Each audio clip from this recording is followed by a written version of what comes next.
Olá pessoal, meu nome é Andrei da Miki e vamos direto pro vídeo. Hit me! What you waiting for? Put your back in it! Just a little more! What you waiting for? Le camino así, yo le bajo así, me la como así. Así. No vídeo de hoje eu vou estar fazendo uma pequena avaliação do que eu achei do primeiro dia de prova do Enem 2021. Eu não fiz a prova, mas a minha irmã fez e ficou até o final, mais ou menos até umas 6h30 da noite do primeiro dia. E eu estou aqui com um caderno do primeiro dia, né, que tem a redação, o tema da redação, a parte de ciências humanas e a parte de linguagens. Para quem não sabe, eu faço faculdade de História pelo FRJ, faço licenciatura e faço o bacharelado. Então, todo ano que tem Enem, geralmente eu pego os cadernos para avaliar mais ou menos os conteúdos que são cobrados, né, as alterações que tem havido na prova nesses últimos anos, principalmente de 2019 para cá, porque mudou o governo, né? Então tá tendo muita polêmica quanto quais questões vão cair, qual o tema da redação. E hoje eu vou estar comentando com vocês o que eu achei, né, do tema da redação e das questões, pelo menos da parte de ciências humanas. Vou começar pela parte que eu menos, olhei com menos detalhe nessa prova, e foi a parte de linguagens. Eu acho que as questões de linguagem elas vieram com textos muito grandes, uma coletânea de textos grandes, mas as questões mantiveram, né, o nível da prova, que também é feita através, né, de um banco de itens. Então, mesmo assim, tendo toda essa polêmica do governo sobre interferência ou não nas questões, então eu senti que, no geral, a prova ela manteve a mesma complexidade que sempre teve em todos os anos. Por exemplo, eu faço Enem desde 2015, então eu pude perceber mais ou menos a evolução da prova com o tempo. Percebi que de lá para cá a prova ficou mais conteudista, e isso é muito ruim para os estudantes de escola pública, que geralmente não conseguem ver todos os conteúdos que são cobrados nessa prova, né? Às vezes, né, por falta mesmo de tempo até dos professores, né, de conseguir assim, dar conta de todo o currículo e das dificuldades que as escolas públicas sofrem, né, com falta de investimento, com falta de atenção do poder público. Então, eu achei o caderno, né, de linguagens e códigos manteve o mesmo nível padrão Enem, né, de complexidade, mas com textos exageradamente grandes, no geral. O caderno de ciências humanas me surpreendeu positivamente em alguns aspectos.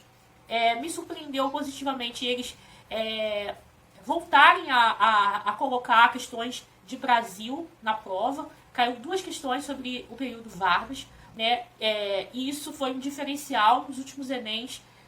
Questões de Brasil foram muito evitadas. Geralmente, no máximo que caía, por exemplo, eram questões do Brasil colonial.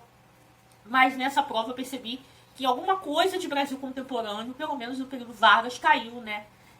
Uma questão, se não me engano, sobre o suicídio de Vargas, e caiu também alguns tópicos a respeito de escravidão, caiu uma questão também sobre um escravo fugido, né? E essa questão, ela cobrava qual era a estratégia desse escravo para tentar resistir, né, à condição, né, de escravizado.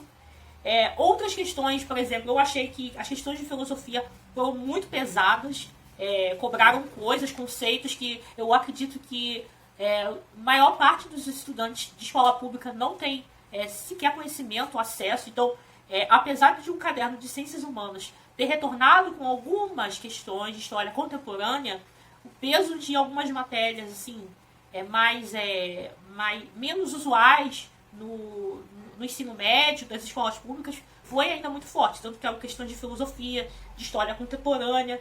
Então, por um lado, a prova, eu senti que as questões de ciências humanas evoluíram positivamente por tentar abarcar questões mais contemporâneas, mas, por outro lado, ainda pesou o conteudismo e esse elitismo também em boa parte da prova. Então, um aluno que tem um melhor preparo, um aluno que estuda em um colégio privado que possibilita ele a ter acesso a esses conteúdos, provavelmente teve um desempenho bom. Agora, eu acho muito difícil um estudante de escola pública ter um desempenho bom com questões assim de nível até universitário, porque tem alguns textos que são citados aqui, eu só fui ler na minha graduação, então foi nesse ponto muito injusto a parte de ciências humanas, apesar de ter evoluído na questão de inserir mais assuntos contemporâneos. Agora, em relação ao tema da redação, eu achei bastante condizente. Eu acho que as pessoas tinham muito a argumentar esse tema, né, que possibilitava. O tema original é invisibilidade, registro civil, garantia de acesso à cidadania no Brasil.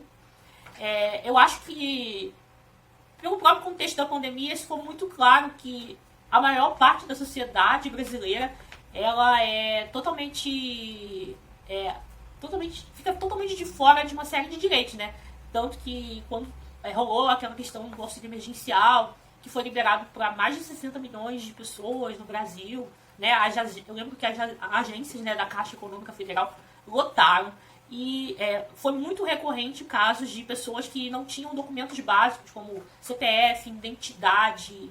Quer dizer, são pessoas que estavam precisando de dinheiro, que não tinham os documentos básicos, porque realmente o Estado não faz uma busca ativa dessas pessoas, e por consequência essas pessoas ficaram desassistidas. Então, eu acho que esse é o exemplo maior, né, de como essa invisibilidade ela atrapalha com que as pessoas possam estar usufruindo de uma série de direitos. Quanto aos textos motivadores, eu achei que para os estudantes de ensino médio, e aqui eu sempre me reporto aos estudantes de escola pública, eu acho que os textos motivadores não ofereceram tantas ferramentas para que, por exemplo, o estudante entendesse a temática da redação. Por exemplo, a palavra invisibilidade, para muitos parece óbvio, mas para outros alunos nem tanto. Então, não há uma explicação sobre que invisibilidade é essa, para além da questão dos documentos. E, por exemplo, o texto claro, que na verdade é um cartaz da Defensoria acho que pública, Defensoria Pública, exatamente. Eu acho que foi o texto mais desnecessário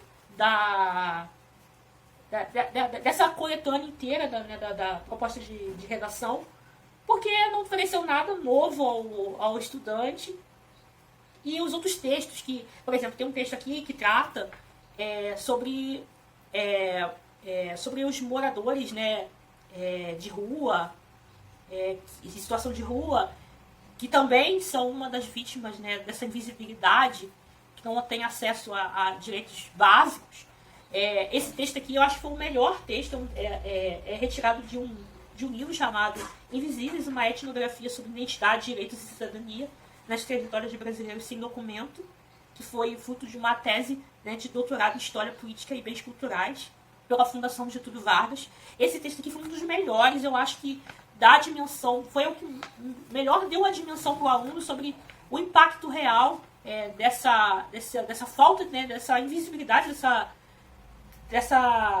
desse cerceamento de direitos quando as pessoas elas não têm acesso aos documentos básicos. E assim, é claro que era possível desdobrar esse assunto tanto para as pessoas em situação de rua, como para pessoas que também moram em regiões afastadas dos grandes centros urbanos, né, nos campos, enfim. E também pessoas que são postas em abrigo e talvez não tenha documentação ou qualquer outra situação similar em que as pessoas não conseguem ser identificadas, né? Todos os números que são citados, acho que pelo IBGE, são apenas projeções. Então ninguém sabe de fato, e eu acredito que devido à realidade brasileira ser muito complexa, né, você ter desigualdades regionais e tudo mais, provavelmente nos estados do norte e do nordeste, a taxa de pessoas que não têm registro de nascimento ou afins deve ser muito elevada. Então eu achei que a proposta de redação foi boa no sentido de ter trazido essa questão da invisibilidade por causa do registro civil, mas por outro lado eu acredito que os textos motivadores mais atrapalharam do que ajudaram os alunos, principalmente aqueles com pouca base, né, escolar e que não tiveram acesso a um bom ensino médio, apesar dos professores fazerem de tudo para que o máximo de alunos possam ir bem no Enem, né? Que acaba sendo a grande meta dos estudantes. Então é isso, gente. Me desculpa se o vídeo foi um pouco longo, mas é só assim um panorama geral do que eu achei da prova. A minha irmã, acho que já lançou o vídeo do Enem, a parte 1. Ela vai fazer a segunda parte do exame no dia 28 de novembro. Eu não vou poder muito opinar sobre matemática e ciências da natureza, porque não é minha área. Mas pelo menos a parte de linguagens e ciências humanas eu acredito que foi muito melhor do que o Enem 2019 e 2020. Então é isso, pessoal. Deixe seu like, comente aí embaixo. Não esqueça de seguir a minha irmã nas redes sociais, no TikTok, no Kawaii e usar o código dela.